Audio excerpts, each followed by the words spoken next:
ये न्यूमेरिकल देखिए बेटा, रिलेटिव वेलोसिटी का ये है। A bus appears to move northward at a speed of 20√3 kilometre per hour. तो आप सोल्यूशन में आए तो पहले तो डायरेक्शन बना लें। आपको पता है ऊपर हम नॉर्थ लेते हैं, ये साउथ हो गया बेटा, ये ईस्ट होता है, इससे हम वेस्ट लेते हैं। तो बस मूव्स नॉर्थवर्ड, तो मान लीजिए बस नॉर्थ में जा रही है और वेलोसिटी ऑफ बस जो है that is 20√3 kilometre per hour to a man. तो देखो bus appears to move northward, bus north में नहीं जा रही है बेटा, appears to move northward at speed of 20√3 kilometre to a man driving a car eastward. एक आदमी ईस्ट डायरेक्शन में कार ड्राइव कर रहा है। तो ये वेलोसिटी ऑफ कार हो गई बेटा, और हाउ मच, इट इज 20। इसको बस इधर जाती हुई नजर आती है, तो इसका तो वेलोसिटी ऑफ बस नहीं हुई बेटा, it is actually velocity of bus as appears to the car, यानी विद रेस्पेक्ट टू कार, ये 20√3 हुई। तो ध्यान रखिएगा, this is velocity of bus with respect to car, क्योंकि कार का जो ड्राइवर है उसने ये पाया कि जब वो ईस्ट में इतनी गति से कार चला रहा था, आप मान लीजिए ईस्ट डायरेक्शन चला रहे थे, तो उसे लगता था बस नॉर्थ में जा रही है और इतनी स्पीड से। तो this is velocity of bus with respect to car, this is velocity of car. अब इन्होंने पूछा क्या है, find the velocity of bus with respect to ground. इसका मतलब आपको velocity of bus with respect to ground हम या तो ऐसे लिखते हैं या velocity of bus with respect to ground ऐसे लिखते हैं, हम इसको फॉलो ज्यादा करते हैं, तो ये हमें पता करना है। तो आइए कंसेप्ट ऑफ रिलेटिव वेलोसिटी लगाइए। देखो relative velocity of bus with respect to ground, आप रिलेटिव वेलोसिटी कंसेप्ट लगाएंगे तो आएगा velocity of bus with respect to, गलत लिख गए, relative velocity of bus with respect to ground नहीं, विद रेस्पेक्ट टू कार है, कार, ये आएगा VBC, B फॉर बस, C for car, that is velocity of बस माइनस वेलोसिटी ऑफ कार। आप पूरा है वेलोसिटी ऑफ बस plus minus velocity of car. हमें इसका वेक्टर डायग्राम बनाना है। अब आप बताइए, वेलोसिटी ऑफ बस minus velocity of car is this, तो ये आया यहाँ पर। तो अगर VB निकालना है तो ये मत बनाओ, ऐसा करो, हमें ये निकालना तो इसको ऐसे ले आते हैं। देखो इसलिए आप क्या लिख दोगे, वेलोसिटी ऑफ बस इक्वल टू, ये इधर ले आओ, velocity of BC plus velocity of C। इसको उल्टा लिखना चाहे तो और बेहतर है। देखो velocity of bus is the sum of velocity of bus with respect to car with respect to, यानी ये बड़ा अच्छा इंपॉर्टेंट बात है क्या, अगर VBC जो ये है और इसमें VC यानी इसको ऐड कर दें तो ये आ जाएगा। तो आप ध्यान दीजिएगा, if we add these two vectors you will get the resultant. तो आपको यहाँ वेक्टर एडिशन अब करना पड़ेगा, क्यों, क्योंकि सबट्रैक्शन के नियम को हमने लगाया, फिर हमने क्रॉस किया यानी लेफ्ट और राइट किया, ये आ जाएगा। तो अब बताइएगा वेक्टर एडिशन क्या कहता है, वेक्टर एडिशन कहता है क्या, फर्स्ट ड्रॉ वेक्टर VBC और उसके ऊपर VC को एरो हेड को जोड़ दीजिए। VBC ये है तो हम यहीं पे ड्रॉ कर देते हैं और ये VC है, तो आप ऐसे करना, आप कहोगे कि VBC ये था, देखो VBC इसकी वैल्यू 20√3, तो पहले VBC वेक्टर ड्रॉ किया, इस पे VC को ऐड किया, वेलोसिटी ऑफ C को ऐड किया एंड वेलोसिटी ऑफ C जो था वो 20 था। फिर तुम्हें याद है बेटा, पहले की टेल और आखिरी की खोपड़ी से रिजल्टेंट आता है, ये रिजल्टेंट आएगा, ये आएगा VB ये। तो कृपया ध्यान दीजिएगा, रिलेटिव वेलोसिटी का सबट्रैक्शनल नेम लगाया, लेकिन जो फाइंड आउट करना था उसमें एडिशन आ गया। तो पहले ये वेक्टर ड्रॉ करो, उसमें ऐड करो VC को, ये वेलोसिटी ऑफ बस आएगी विद रेस्पेक्ट टू ग्राउंड। अगर आपसे पूछते हैं find the velocity of bus with respect, ये आया, तो देयरफॉर बताइएगा मैग्नीट्यूड ऑफ VB अगर आप निकालें तो क्या आएगा, देखिएगा VB का मैग्नीट्यूड यानी VB equal to under root, ध्यान रखिएगा ये दोनों 90 डिग्री पे हैं, तो क्या आ जाएगा 20 स्क्वायर प्लस 20√3 का स्क्वायर। तो अगर आप देखो बेटा 20 स्क्वायर यहाँ 20 स्क्वायर यहाँ, अगर आप इसको कॉमन निकाल लो ये, तो 20 स्क्वायर को अगर हम यहाँ कॉमन ले लें तो क्या बनता है बेटा, आप देखो यहाँ 1 और यहाँ पर 20 तो कॉमन ले लिया, √3 का स्क्वायर 3 आएगा, तो यहाँ ब्रैकेट बनेगा 1 + 3 यानी 4 आएगा। तो इसलिए आपके पास क्या बचा, VB इक्वल टू आ जाएगा, 20 को बाहर निकाल लो, √4 आएगा, 20 × 2 = 40, इसका मतलब बस की एक्चुअल वेलोसिटी ग्राउंड के रेस्पेक्ट में 40 किलोमीटर पर आवर थी, 40 किलोमीटर पर आवर है। तो यानी कि ये वैल्यू 40 किलोमीटर पर आवर है। तो what is the actual velocity of bus with respect to ground? 40 kilometre per hour. वो इस आदमी को जिसकी स्पीड 20 है, इसको 20√3 की स्पीड से जाती हुई नजर आ रही थी। डायरेक्शन निकालना तो ये निकाल सकते हैं, ये आप क्या कह सकते हो? अगर इस एंगल को निकालना चाहें तो हम निकाल लेते हैं, चलो, क्योंकि अक्सर आंसर में एंगल दे देते हैं। तो आप बनाइएगा क्या, अगर ये थीटा एंगल है तो आप लिखिएगा इन ट्रायंगल जो है tan थीटा क्या होता है बेटा, आप सभी जानते हैं। tan थीटा होता है परपेंडिकुलर यानी 20 अपॉन बेस बेटा ये 20√3। ये कैंसिल करो तो tan theta is equal to 1/√3 आएगा, और 1/√3 tan 30 होता है। तो tan theta equal to tan 30 आता है बेटा, theta would be equal to 30 degree. यानी आप गौर से देखें तो क्या हुआ है, बस is moving with this velocity 40 kilometre per our and it's angle, ये क्या है बेटा, नॉर्थ है। नॉर्थ के साथ इधर ईस्ट की तरफ 30 डिग्री हो गए, यानी the direction of bus is 30 degree east of north. क्योंकि आपको पता है ये नॉर्थ होता है, ये ईस्ट होता है, ये तो देखो डायरेक्शन ये है, तो ये डायरेक्शन कुछ ये है, ये थीटा, तो it is 30 degree east of north. तो यानी कि direction is 30 degree east of north. ठीक है, तो 30 डिग्री ईस्ट ऑफ नॉर्थ होगा, ये इसकी डायरेक्शन आ गई। क्लियर? ये बेटा एक रेनमैन प्रॉब्लम का एक और बेहतरीन क्वेश्चन लेते हैं, बहुत ही शानदार क्वेश्चन है, आप ध्यान से पढ़िएगा।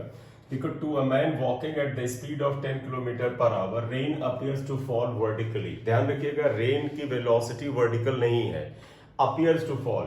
To a man walking at the speed of, अगर एक आदमी 10 किलोमीटर पर आवर की स्पीड से चल रहा है तो rain appears to fall vertically. जब आप 10 किलोमीटर की स्पीड से चल रहे हैं तब आपको लग रहा है कि रेन ऐसे आ रही है, इसका मतलब रेन कुछ एंगल पे बरस रही होगी, इसका मतलब हवा चल रही होगी। तो हवा चल रही है, रेन की वेलोसिटी कुछ ऐसे होगी। लेकिन अगर आप 10 किलोमीटर की गति से चलते हैं तो रेन आपको वर्टिकली दिखती है, पहला केस। दूसरा, when he increases his speed to 30 kilometre per our it appears to meet him at an angle of 60 degree with the vertical। यानी वो अपनी गति को 10 से बढ़ा करके अगर 30 किलोमीटर पर आवर कर देता है तो बारिश जो है वो जो वर्टिकल नजर आ रही थी वो 60 डिग्री का एंगल बनाने लगती है, किसके साथ, वर्टिकल के साथ। दो केस हैं, पूछा है find the speed of the rain.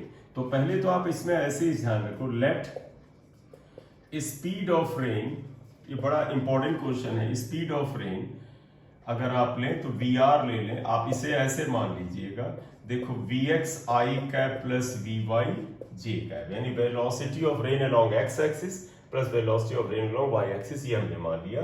तो Vx I cap Vy J cap आया ये। अब अगर हम Vx और Vy की वैल्यू निकाल करके यहां रख दें तो हमें वेलोसिटी ऑफ रेन पता चल जाएगा, राइट? ये आएगा।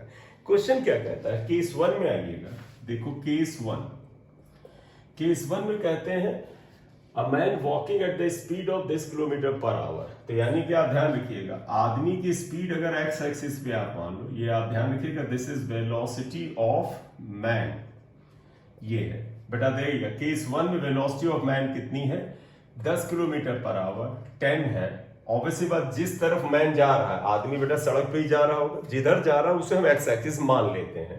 तो आपने इसको अगर एक्स एक्सिस मान लिया तो आप कहोगे इसका मतलब इसकी वेलोसिटी ये है, राइट?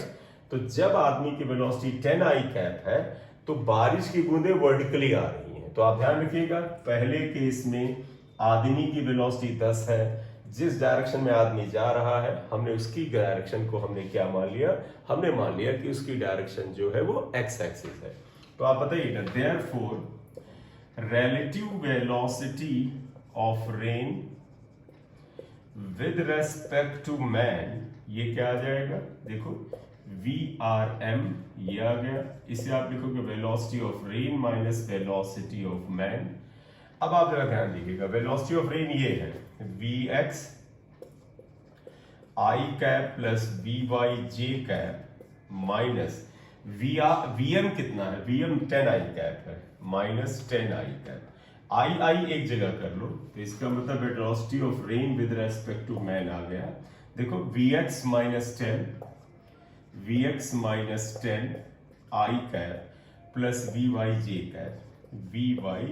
कैप, ये इक्वेशन, इसको इक्वेशन स्टार मान लेते हैं बेटा, इसे 1 मान लेते हैं। अब आप ध्यान रखिएगा, केस 1 में बोला था कि जब आदमी इतनी गति से चलता है तो बारिश वर्टिकल आती है। वर्टिकल को हम बेटा ध्यान रखिए, हम कोऑर्डिनेट सिस्टम ऐसे ले रहे हैं, ये वाई एक्सिस मान ले रहे हैं, ये एक्स एक्सिस मान ले रहे हैं। तो बेटा आपने जब आदमी ने अपनी गति को 10 रखा तो बारिश ऐसे आ रही है। अब आपको एक चीज तो पता है कि अगर कोई वेलोसिटी सिर्फ वाई एक्सिस पर होगा तो उसका एक्स वाला कंपोनेंट क्या होगा, 0 होगा। तो इसका मतलब बारिश सिर्फ इस एक्सिस पे आ रही है, इसका मतलब इसका एक्स एक्सिस का कंपोनेंट 0 होगा। तो आप लिखोगे since rain appears falling vertically, vertical को हमने वाई एक्सिस माना है, देखो वर्टिकल को वाई एक्सिस माना है, तो मतलब रेन वाई एक्सिस पे, इसका मतलब एक्स कंपोनेंट 0 होगा। देयरफॉर क्या होगा, x component is 0। X component ये है, इसका मतलब एक्स कंपोनेंट हुआ v x minus 10 equal to 0, इसका मतलब वी एक्स इक्वल टू क्या होगा, 10 हो गया। तो पहला आंसर आ गया बेटा, क्या, वी एक्स की वैल्यू पता चल गई। वी वाई की वैल्यू अब निकाल ले, वी एक्स वी वाई रख देंगे, हमें वी आर का मैग्नीट्यूड आ जाएगा। ध्यान रखना, ऐसे केस में सिर्फ मैग्नीट्यूड निकालना होता है, क्योंकि उन्होंने डायरेक्शन नहीं बताया कि ईस्ट नॉर्थ साउथ किधर जा रहा है ये। तो खैर वी एक्स आ गया, यहां रख लेंगे। वी वाई निकालना है, आप कहोगे वो कैसे निकालें सर।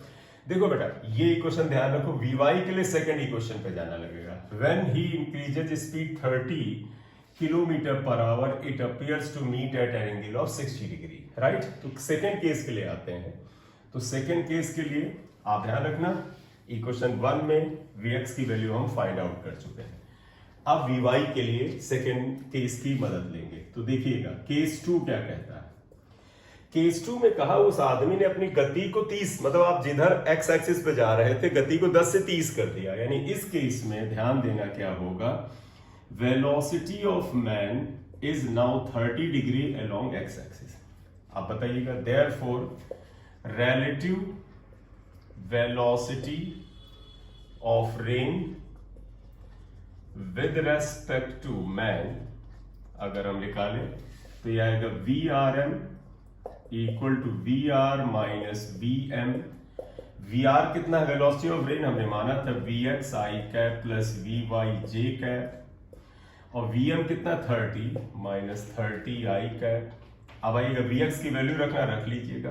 वी एक्स की वैल्यू 10 निकाला था, 10 I cap plus we Y J cap minus 30 I cap. तो आप ध्यान रखिएगा वी आर एम कितना आता है, देखो 10 आई कैप में से 30 आई कैप अगर माइनस कर ले तो minus 20 i cap plus we Y J cap.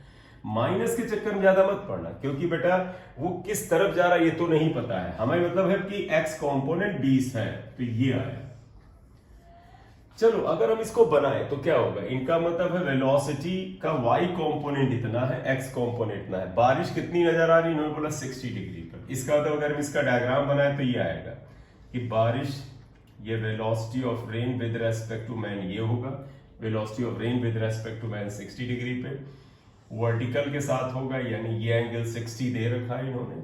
और इस केस में ध्यान देना, जो बारिश का x कंपोनेंट -20 है, देखो ये x कंपोनेंट -20 के बराबर, -20, और माइनस मतलब उल्टी डायरेक्शन में, तो आप इसे सिर्फ 20 समझिए। वी वाई ये है, ये हुआ। क्वेश्चन में दिया है कि इस समय वर्टिकल के साथ एंगल 60 है, देखो ये वर्टिकल था, इसके साथ एंगल 60 है। x component -20, y component v y. अब बताओ बेटा tan 60 क्या होता है, परपेंडिकुलर अपॉन बेस। इसकी सिर्फ न्यूमेरिकल वैल्यू रखना बेटा, माइनस से चक्कर मत पड़ना, माइनस बस केवल बता रहा बायां दायां। तो देयरफॉर आप क्या लिखोगे, in triangle tan 60 equal to क्या आ जाएगा, परपेंडिकुलर यानी 20 अपॉन बेस वी वाई। और tan 60 क्या होता है, √3 equal to 20 upon V Y, इसलिए V Y equal to 20 by √3 आएगा।